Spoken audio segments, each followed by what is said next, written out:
this way, I shouldn't do it, and we've had to think this through very hard as a family. I'm a liberal Democrat. I voted against President Trump. The Harvard law professor is focusing solely on a constant.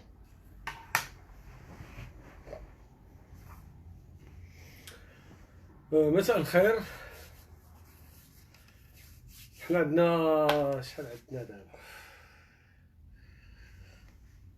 عندنا التسعود هنايا في الولايات المتحدة الأمريكية، الشاطئ الشرقي.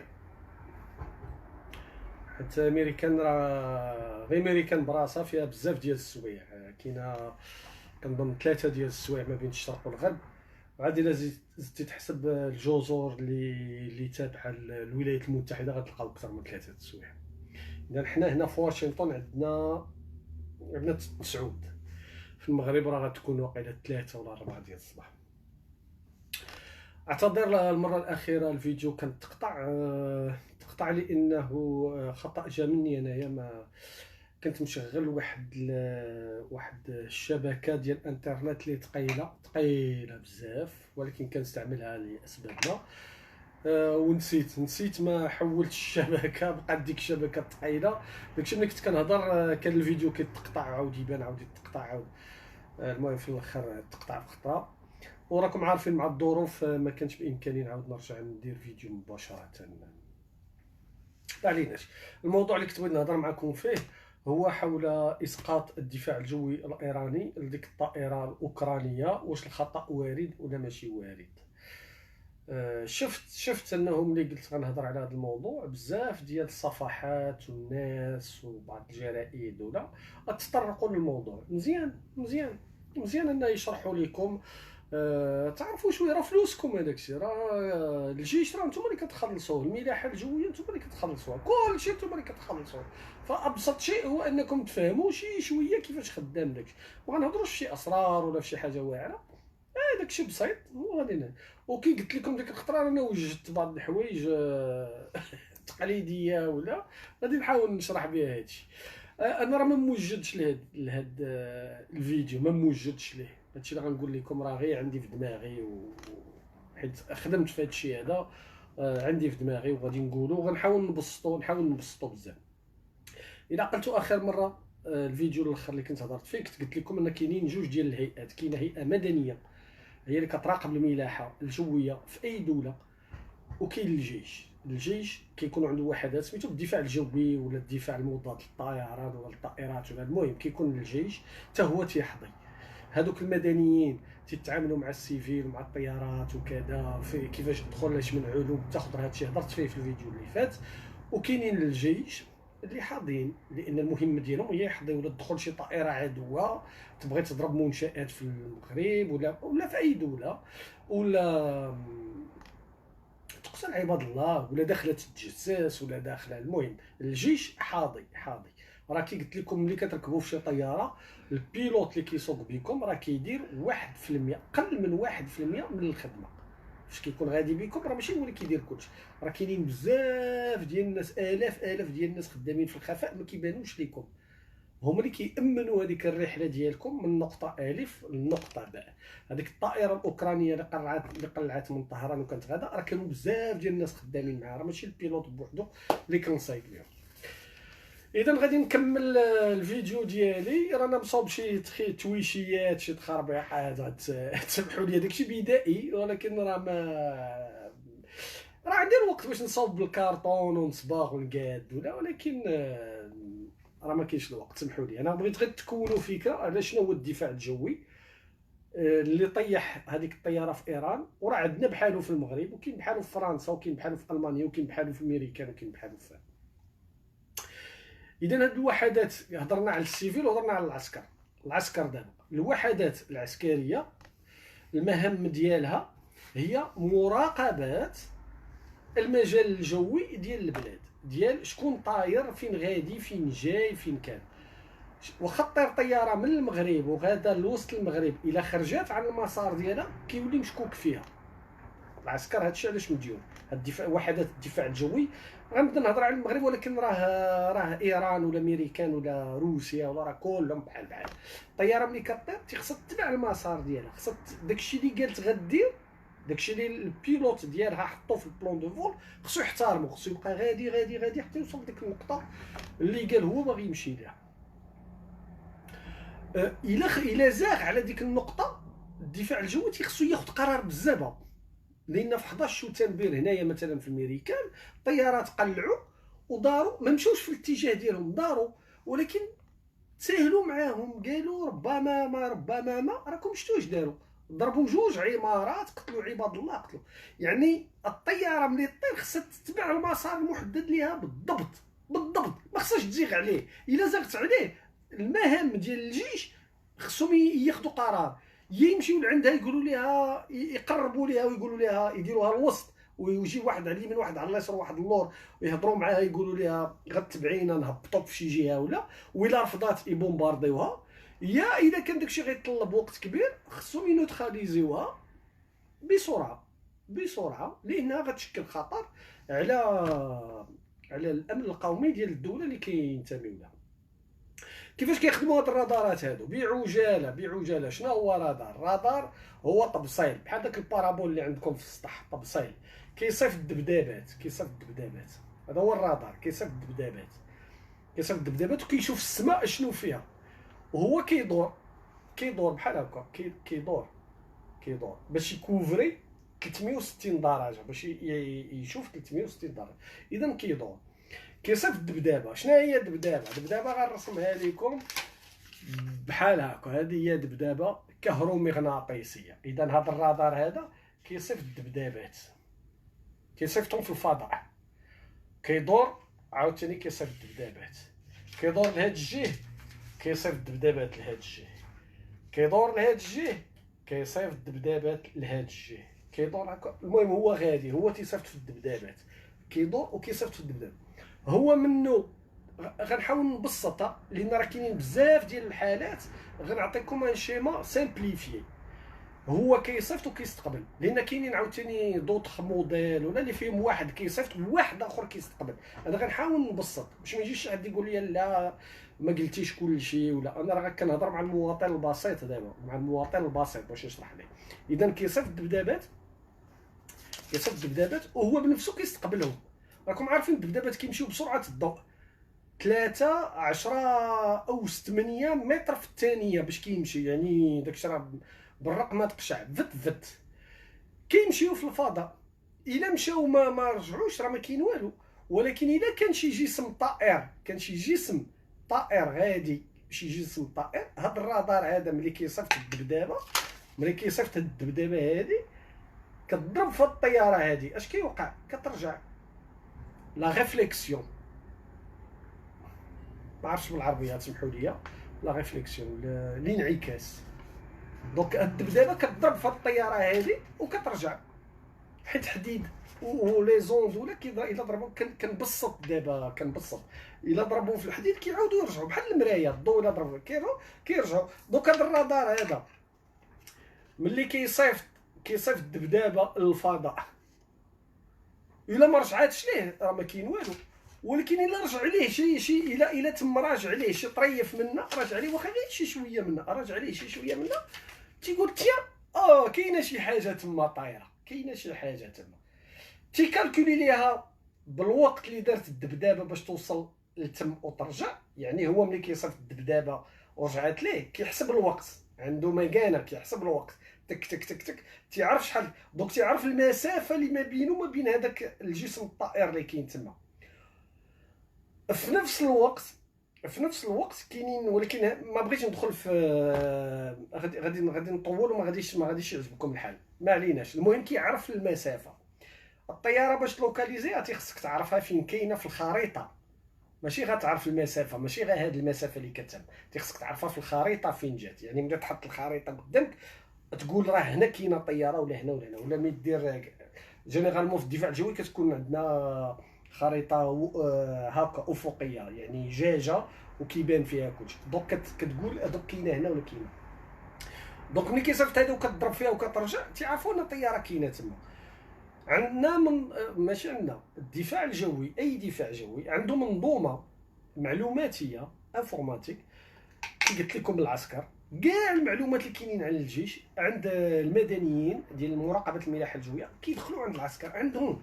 يعني هما ملي العسكر ملي الدبدابه كتضرب في شي طياره وكترجع تيقارنوا هذوك المعلومات اللي عندهم مع المعلومات اللي جاوهم من عند المدنيين ديال حقا هذيك راه طياره ديال اوكرانيا، هذيك الطياره ديال لا غوايا ليغ ماروك، هذيك الطياره ديال اير فرونس راه مقلعه من هنا وغادا لهنا وكذا وكذا. هذا بعض من الامتحانات ولا لي تيست اللي كيدير الرادار باش يعرف هذيك الطياره واش عدو ولا صديق. هذا هادشي اللي قلت لكم عمل ديال الرادار كيتسمى بريماري ريدار، غادار بريمير كيصيفط الدبدابات الا مشاو في الهواء وما رجعوش ما كاين حتى مشكل، ولكن الا مشاو ورجعوا ليه، الا صيفط الدبدابه ورجعات ليه، هاد الرادار تيقول كاين ان اوبجي فولون تمايا. دونك خصنا نعرفوه شكون هو.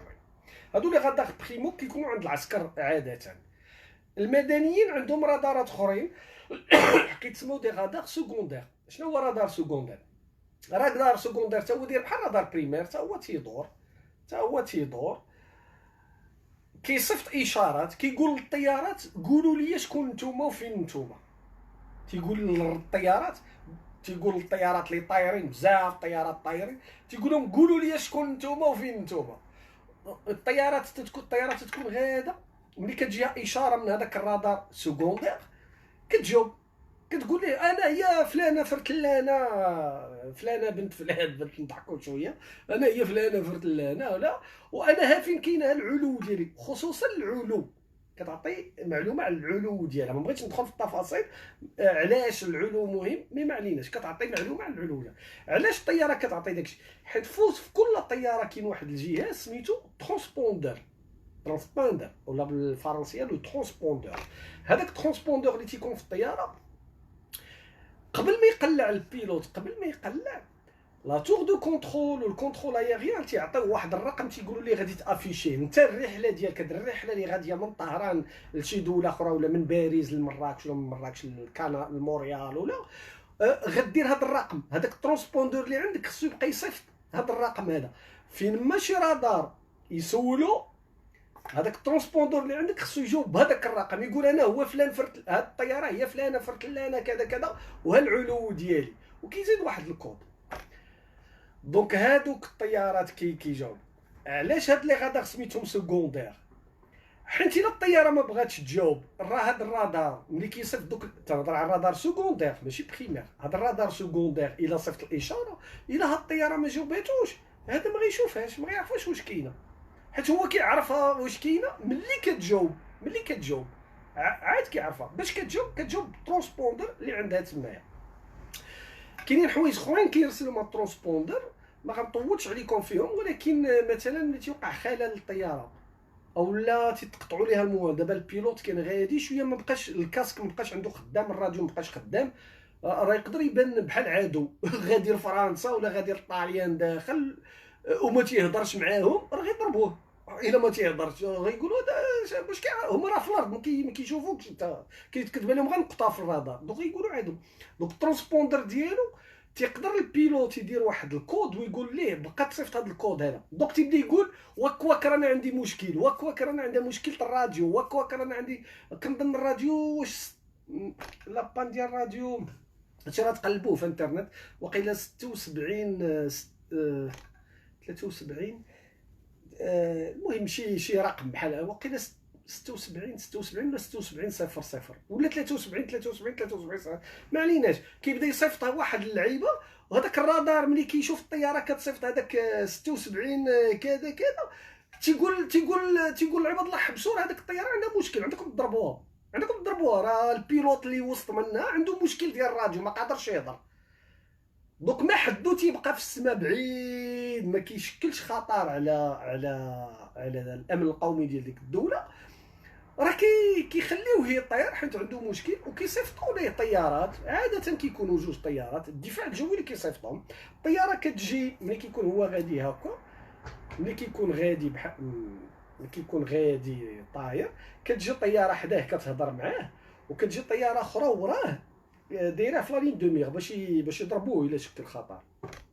دونك تيقولوا ليه داكشي الكاسك تيبدا يشير ليهم من الدجاجه، حيت ملي كتقرب ليه الطياره الاخرى تيبداو يهضروا فيزويل، تيقول ليه راه عندي مشكل في الكاسك. وهذا العسكري داك البيلوت العسكري تيقول ليه وغتبعني غنديوك غنزلوك في شي بلايصه. دونك تيديرها وهذا خصو يتبعو وتيتبعو، والاخر راه اللور دايرو في لا لين دو ميغ باش الا شكو فيه كيضربوه كيقتلوه. دونك تيتبعو وتيهبط. دونك كي قلت لكم هذاك الترونسبوندور اللي كاين في الطياره كيصيفط هاد المعلومات. العسكر ديال جميع الدول المتقدمه ولا حتى الناميه ولا عندهم رادارات بريمير وعندهم رادارات سكوندير. دونك تيعرفوا كاع لي زوبجي فولون على حساب كيعرفوا كاع الطيارات كاع داكشي اللي طاير عندهم في المجال الجوي اولا اللي قريب للمجال الجوي ديالهم ديال الدول المجاوره، حيت كيديروا رادار البويسونس ديالو بعيده. دابا الحدود هي هذه، ما كيديروش رادار هنايا، كيقدروا يديروا رادار هنا صافي دير تيبدا يشوف لك حتى جارك. بحال دابا حنا في المغرب دايرين رادارات قراب للحدود. حنا هذا هو المغرب كنديروا رادارات قراب للجزائر وقراب للصبليون وقراب لموريتانيا، ومن الجهه الاخرى الصبليون حتى هما دايرين رادارات قراب للحدود، حتى هما تيشوفوا فينا حنا هنا في المغرب. والجزائر حتى هما دايرين رادارات قراب للحدود كيشوفوا واش كيتنقل. اذا هذا الشيء كيديروه كاع الدول باش كيحضيو شي طياره قبل ما توصل للحدود، هي جايه قبل ما توصل للحدود الرادار كيديتكتيها وكيعرف راه جايه شي حاجه طايره في السماء باغا تدخل.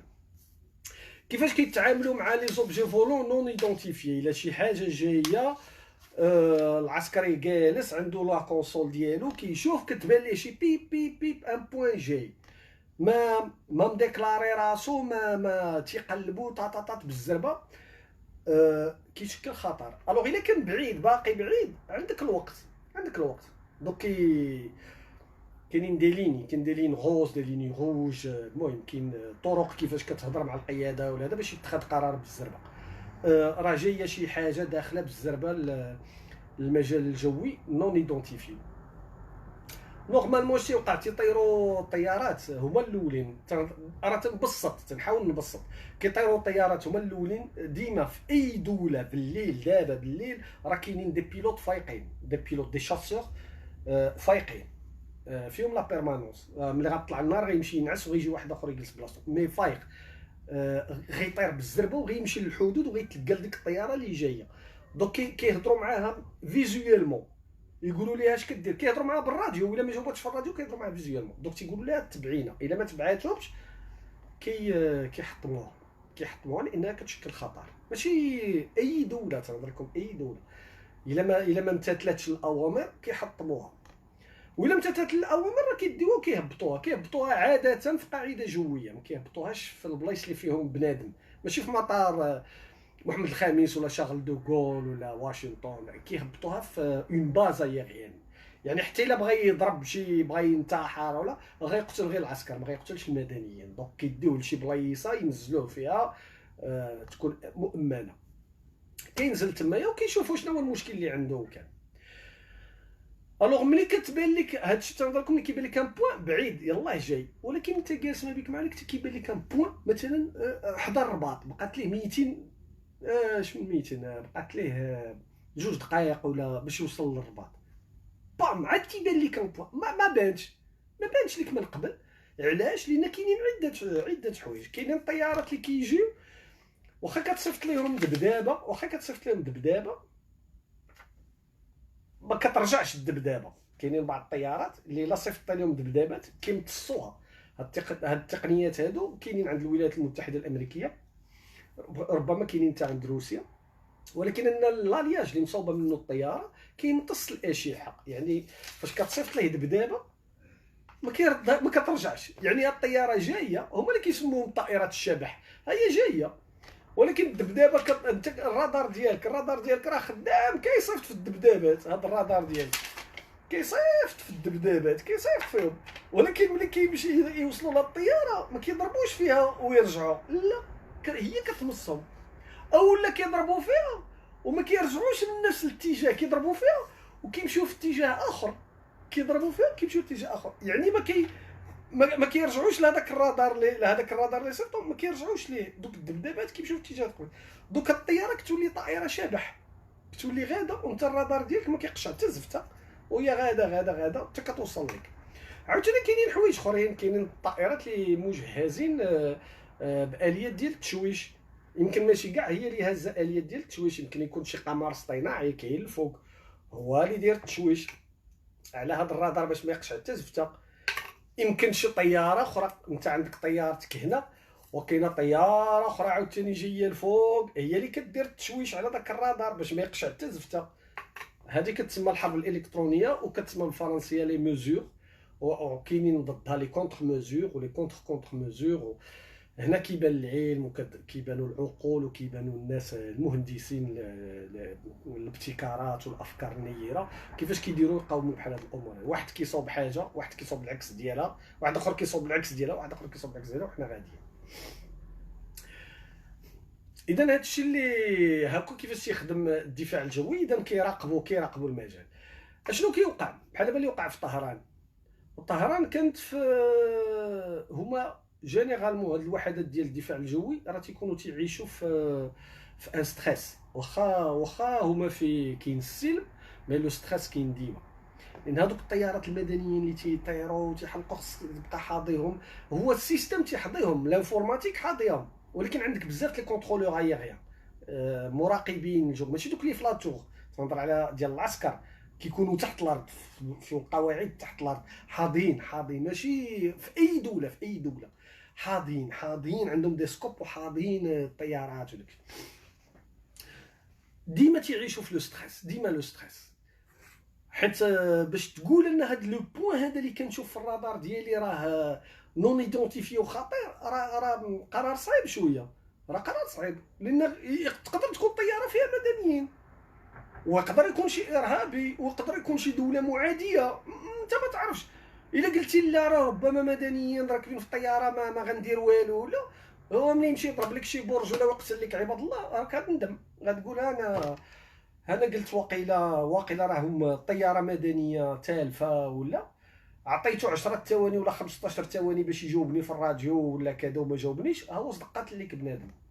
ولا تقدر تاخذ قرار وتقول الطيارات يطيروا، اولا كي قلنا هادشي الا كانوا بعاد، اما الا كان قريب ما خنقولش اسرار المغرب، ولكن في دوله اخرى ولا راه كيكونوا عندهم دي ميسيل، كيطلق الميسيل في البلاصه، كيمشي ميسيل كيضرب الطياره كيطيحها، بحال كيوقع في ايران. كيمشي ميسيل، الا وركت على البوطون ومشى الميسيل وصدقتي قاتل المدنيين عاوتاني غيبقى فيك الحال. دوك هما ديما عايشين في لو ستريس، ديما كاين ستريس. هاد وحدات الدفاع الجوي كيعيشوا ان ستريس خليط ما بين التقنيات وما بين الرادار اش كيشوف وما بين الطيارات اش كيديروا له، وخليط مع بنادم كيفاش غياخذ القرار، واش يضرب ولا ما يضربش. ما عندكش الوقت، خصوصا ملي كتبان لك الطياره كتكون ما بيناش، حتى كتبان لك قريبه لشي العاصمه مثلا، انت تبان لك هنا حدا العاصمه، غادا تيت تيت تيت تيت تيت تيت تيت غادا العاصمه، اش غدير الا ما ضربتيهاش؟ غادا تقتل لك بنادم في العاصمه، تقدر تقتل لك بنادم، وإلا ضربتيها تقدر هي تكون مسكينه طياره عاديه كانت مصاوره وصدقتي انت قاتله. هذا هو العمل ديال الوحدات ديال الدفاع الجوي في العالم. الخطا هو وارد. منين يقدر يجي الخطا؟ اولا الطياره الا ما عندهاش ان ترونسبوندور، كتكون كتبدا تشكل خطر على راسها، بعدا على راسها. يعني الطائرات المدنيه خصها تتاكد من ان الترونسبوندور ديالها خدام مزيان، الا ما خدامش مزيان ولا خسر اولا تم التشويش عليه، وهذا الشيء اللي غادي نقول، لان في الحرب كي قلت لكم كاينين لي ميزور، لي كونتر ميزور، لي كونتر ميزور اكسيتيرا. كتقدر انت الا بغيتي مثلا شي طياره ما تبانش تشوش ليها على الترونسبوندر ديالها. صافي دير الدفاع الجوي في الارض واخا هي عندها ترونسبوندر، واخا الطياره هذه راه عندها ترونسبوندر، ولكن دوك المعلومات ديالها ما كيوصلوش لهاد الرادار. علاش؟ لانك شوشتي عليها، اما لانك حطيتي حقيبه وسط منها فيها مشوش، شي فواياجور جاو هز معاه الحقيبه ومدوا ولا جابو، حيت مشوش راه اورديناتور يدير التشويش، يعني انت راه بحال هاز اورديناتور ولكن انت راك هاز مشوش. يقدر شي لعبه اخرى، شي حاجه اخرى الفوق ولا شي فوالا شي لعيبه الفوق، انت قمر اصطناعي اولا شي عامل عندك في الارض كيصيفط شي لعبه ولا شوش ليها على الترونسبوندر ديالها، سكيف هي ما بقاتش كتصيفط دوك المعلومات ديال رقم الرحله ديالها والعلو ديالها، سكيف هذاك الرادار العسكري غتبانت ليه شي حاجه طايره ما كتقول حتى حاجه، غيبغيو يهضروا معاه، حيت هما خصهم يهضروا معاه بالزربه ولا كاينين دي فريكونس دو بلا ما ندخلوا في التفاصيل، ما يقدروا يهضروا معاه ولكن راه يمكن حتى ديك الهضره اللي غيهضروا معاه ما خدماتش، لان التشويش كان اما من السماء اما من التحت، التشويش كان دوك حتى الهضره ما هضروش معاه. دوك هذاك الضابط اللي كاين ديك الليله خدام مع 4 الصباح ولا 5 الصباح ولا راه ما عندوش السوايع باش يعيط لرئيس الجمهوريه ولا الملك ولا جو سي با انا ولا اركان ولا راه عندك بالزربه الطياره هنا العاصمه هنا 10 ثواني هي تم اضرب لك العاصمه. دوك داك خينا اللي عطى الامر باش يضربوا هذه راه كان عنده حجاج، ماشي حجاج، كان عنده مبررات علميه راه ماشي دار شي لعبه من راسو، راه كاين ان بروتوكول في جميع هيئات الدفاع الجوي عن التراب الوطني، كاينين دي بروتوكول كتقراهم كتحفظهم وعندك ان تشيك ليست ديما كتتبعو.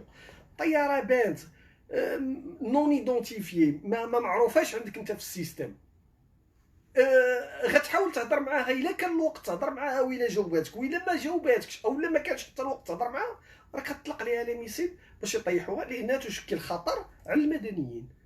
اذا الخطا هو راه وارد في هذاك الشيء اللي وقع على ديك الطائره الاوكرانيه. واش كان مفتعل ولا خطا عادي؟ الاحتمالات وارده، يمكن يكون خطا عادي، الترونسبوندر ديالها ما خدامش، البيلوت ديالها فاش حط البلون دو فول وعطاه للهيئه المدنيه ما صيفطاتوش للعسكر، دونك بالنسبه للعسكر ما عرفوش شكون هي ديك الطياره، حيت وقع مشكل في نقل المعلومات. الترونسبوندر ديال الطياره ما خدامش، الراديو ديالها ما خدامش، اما لان عطب كاين عندها، اما لانه كاين تشويش، شي حد دار عليها تشويش باش ان الترونسبوندر ديالها ما يخدمش. هاد الاحتمالات كلها وارده، وانا اللي كنظن ان السيد عاده غيكون ضابط في الجيش الايراني هو اللي خدا القرار ديال اضرب الطائره. الان واش خدعوهم وكان داكشي نوع من الحرب الالكترونيه داكشي باش طيح الطياره، الله اعلم. واش كان خطا في ايصال المعلومات ما بين الهيئات المدنيه والهيئات العسكريه، ما بين الملاحه الجويه المدنيه وما بين الدفاع الجوي، واش كان خطا باش يوصلوا لهم المعلومات يقولوا لهم راه كاين واحد الطياره غطيح مع العشره ما عقلتش من ساعه ولكن العشره و 70 باش العسكر يعرفوا ان ديك الطياره اللي غادا تي تي تي تي تكتب لهم في الرادار راه هي ديك الطياره ولا ممكن. جميع الحالات وارده، اذا الخطا راه هو وارد، يمكن يوقع في اي دوله متقدمه، يقدر يوقع هذا الخطا. طبعا الحظوظ ديالو غتكون قليله في الدول المتقدمه لان عندهم امكانيات باش يعرفوا واش كاين تشويش ما كاينش تشويش، وحتى لي سيستيم سون رودوندون مزدوجين، يعني الا خسر الترونسبوندر الاول كيخدم الترونسبوندر الثاني. المهم كاينين عده طرق ديال الدول المتقدمه، راه بيان سور ماشي بحال الدول المتخلفه، دونك عندهم طرق باش يتفاداو الخطا ويقللوا النسبه ديال حدوث الخطا، ولكن راه تيبقى ديما وارد. نتمنى انني نكون كنت واضح، ما نكونش طولت عليكم، رانا حاولت نبسط الامور باش غير تفهموا شي شويه. وهذا الشيء اللي وقع في ايران راه يمكن يوقع في اي دوله. هادشي بغيت نقول. ليسقط الملك المفترس الدكتاتور الشمولي المجرم الفاسد المفسد الجبان الخائن العميل الفاشل الوقح الوقح مهرب المال العام للخارج المدعو محمد السادس، وليحيى الشعب المغربي حرا أبيا. وتبارك الله عليكم، وإلى اللقاء في فرصة قادمة.